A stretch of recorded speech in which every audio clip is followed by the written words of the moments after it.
खबर उन्नाव से है। भारतीय जननायक पार्टी के प्रदेश उपाध्यक्ष से खास बातचीत।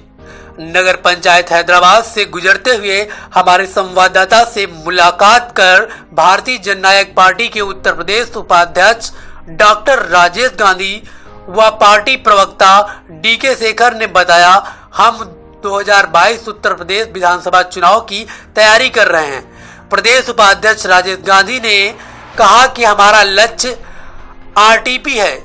जो नेता चुनाव के समय वादा करते हैं और मुकर जाते हैं, लेकिन हम ऐसे कानून की व्यवस्था करेंगे जो किसी भी पार्टी का नेता चुनाव के समय वादा करेगा वह वादा लिखित तौर पर कोर्ट में जमा किया जाएगा, ताकि जीतने के बाद वादा पूरा करें और हम देश हित के लिए जो जरूरी काम है वह सारे काम करेंगे।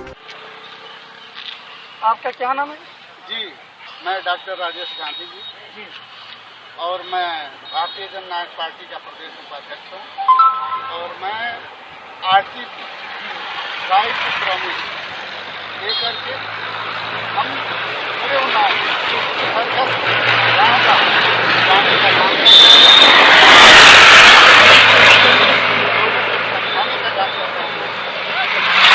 और मैं ये बताना चाहता हूँ, जो भी नेता और विधायक सांसद हमको वोट लेने आते हैं, हम समाज से कहना चाहेंगे कि समाज उनसे सवाल करें कि हमारे वादे पूरा करने के लिए आपके पास प्रूफ क्या है, आप प्रूफ दें और इसका एक सुप्रीम कोर्ट में जमा करें। ये कि हम वादे पूरा करें। जैसे गाँव में गए और बोले कि हम नाली बनवा देंगे, लेकिन वो जब जीत के गए तो नाली की तरफ देखने तक नहीं आए, गांव में नहीं आए। हम ये पूछना चाहते हैं, हम समाज से ये बताना चाहते हैं कि जो सांसद विधायक गली गली में घर घर आता है और जब जीत के जाता है तो वो बॉडीगार्डों के बीच में क्यों आता है?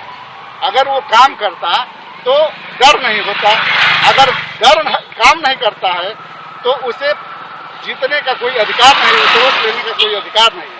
क्योंकि वोट लेकर जाता है, जब वोट लेने आता है तो अकेले आता है, लेकिन जीत के जाता है तो बॉडीगार्ड के साथ भी नहीं आता है। इससे लगता है कि ऐसे लोगों को राजनीति में रहने का कोई अधिकार नहीं है और कभी भी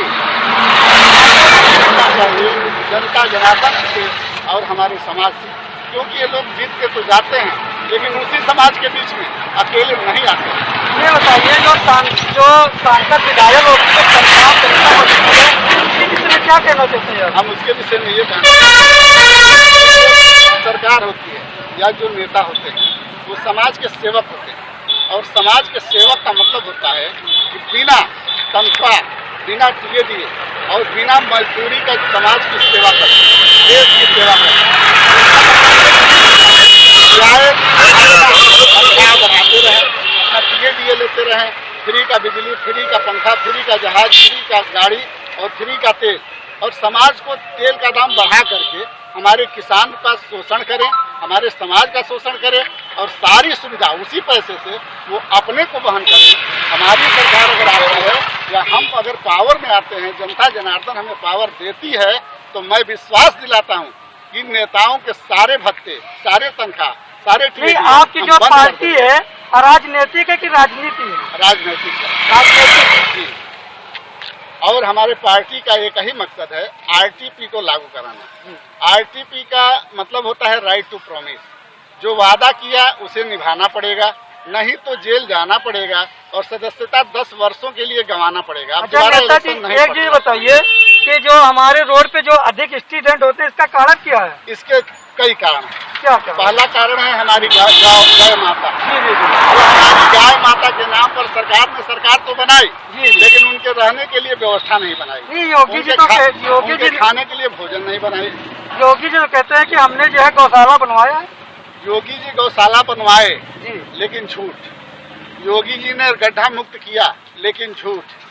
योगी जी तो कोई काम किए नहीं। पहले की सरकारें जो काम की, उस रोड का मरम्मत भी नहीं करा पाए।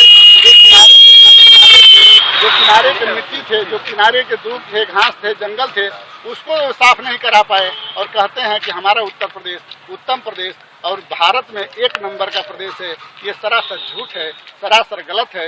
ये जनता को गुमराह किया जा रहा है, ये समाज को गुमराह किया जा रहा नहीं, है। हमारे मोदी जी जो प्रधानमंत्री जी हैं, जी। ये तो कहा था कि सबका साथ सबका विकास और सबका साथ सबका विकास कर रहे हैं।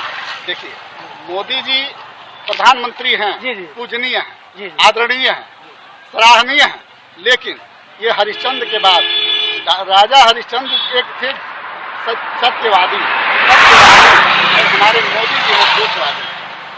अगर सत्य हरिश्चंद्र जी का नाम लिया जाएगा तो झूठ में हमारे मोदी जी का नाम लिया जाएगा।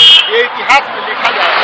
जो इंसान रामदेव बाबा के साथ मिलकर रोज उनके मीटिंगों में साइन किया करता था कि मैं 2 करोड़ नौकरी हर साल युवाओं को दूंगा, आज युवा हमारे फांसी लगा रहे हैं।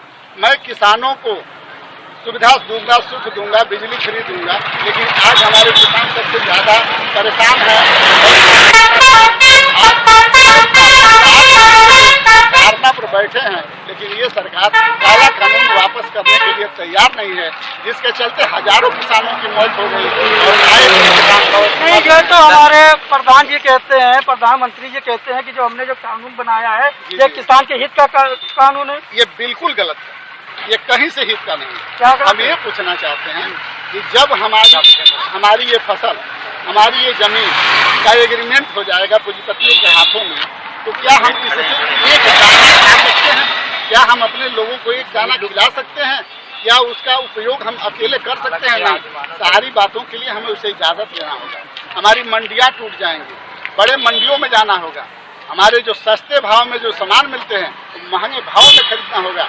ये बहुत बड़ा समाज के साथ धोखा है, अन्याय है, और कहीं से भी ये सही नहीं। इसलिए मैं चाहूँगा कि प्रधानमंत्री से हाथ जोड़कर प्रार्थना करता हूँ, ये तीनों काले कानून वापस करें और हमारे किसानों को आशीर्वाद देकर घर भेजें, क्योंकि हमारा देश बर्बाद हो रहा है और हमारे देश की आर्थिक व्यवस्था बर्बाद हो रही है।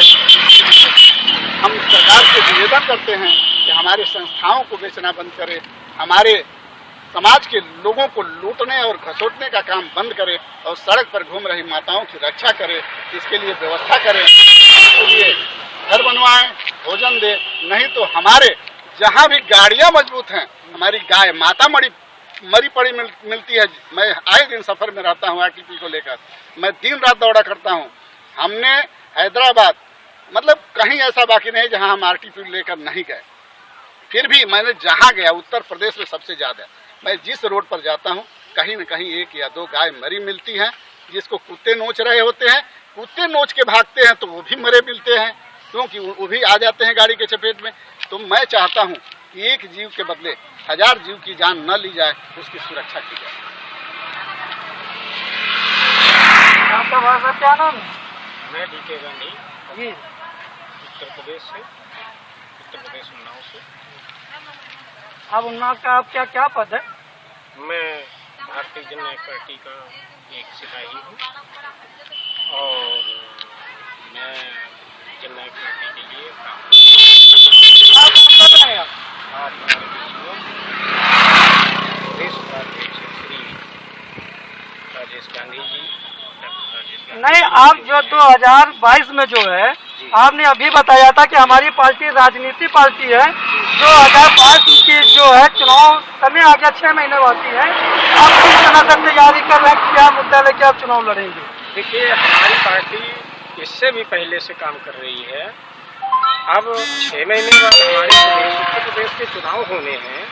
हम लोग बहुत तेजी से घर जा करके आरटीपी के विषय में, कारपोरेट कल्चर के विषय में, किसानों के विषय में, युवाओं के विषय में हमें क्या क्या करना है, उसके विषय में हम लोग घर घर जाके बता रहे हैं। क्या बता रहे घर घर जाके?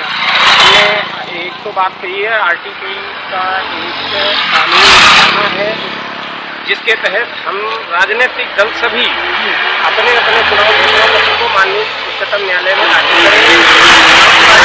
उच्चतम न्यायालय ने एक रिट भी दायर कर रखी है। अब कोई भी झूठा वादा नहीं चलेगा। झूठ के खिलाफ ये खुलेआम जंग है। नहीं, हमने जो किया है 2022 में आप किस तरह की तैयारी कर रहे हैं कि आप किस तरह से हम सभी चुनाव लड़ेंगे, हमारी सारे चुनाव लड़ेंगे और किसी प्रकार राजनीतिक दल से अभी किसी तरह का समझौता करने का हमारी पार्टी का मन नहीं है। समझौते में कई बार हमें समझौते करने पड़ जाते हैं जो हम नहीं कर सकते, क्योंकि हम कह के जा रहे हैं हमारा घोषणा पत्र जिसकी एक प्रतिलिपि उच्चतम न्यायालय में भी जमा होगी, जो हर समय जनता के सामने होगा, इसलिए जो हम कहेंगे वो करेंगे। ये बताइए 2022 में जैसे बहुत बड़ी बड़ी जो पार्टी के नेता लोग जो जीत के जाते हैं, जब वो सांसद विधायक बन जाते हैं तो वो अपने छोटे कार्यकर्ता का भूल जाते हैं, बड़े बड़े कार्यकर्ताओं को पहचानते हैं। आप क्या करेंगे? अरे आप भी छोटे कार्यकर्ताओं को भूलेंगे क्या? अरे यहाँ तो आम आदमी ही जा रहा है विधानसभाओं में, यहाँ कोई बड़ा नाम नहीं है, आम आदमी ही बड़ा है। असली ताकत उसके पास है, असली ताकत हम लोगों के पास है। हमने तो बड़ा उन्हें बना दिया है। आपको लगता है ये बड़े हैं, दरअसल ये तो बहुत बड़े झूठे और झूठे, और किसने झूठे हैं? हर 5 साल पे हमसे भीख मांगने। अभी देखो ये वादा करते हैं और भूल जाते हैं। हम लोगों को याद दिलाने पे भी और 5 साल में हम लोग भी नजरअंदाज कर देते हैं। ये हमारी भी थोड़ी सी कमी रही है। इसीलिए अब बहुत सोच विचार करके जितने भी वादे जो भी राजनीतिक दल करेगा उसकी एक कॉपी उच्चतम न्यायालय में जरूर जमा कराएगा और तभी वो पार्टी चुनाव लड़ सकती है, सांसद विधायक उसके काम कर सकते हैं। वरना हमारे पार्टी का एक और आरटीपी के साथ साथ हम लोग उन युवाओं के लिए काम कर रहे हैं कि जो आए दिन फार्म तो भरते हैं, लेकिन परीक्षा जब देने जाते हैं तो परीक्षाएं कैंसिल हो जाती हैं। लेकिन जब हमारा कानून आरटीपी लागू होगा तो उसमें क्या होगा कि सरकार चाहे किसी की भी हो, उस युवा के खाते में 5,000 रुपया सरकार को वापस करना पड़ेगा ताकि वो फिर फार्म भर सके और फिर आगे के लिए वो सोच सके और आत्महत्या न कर सके। उन्नाव से देश की खबर के लिए आफताब आलम की रिपोर्ट।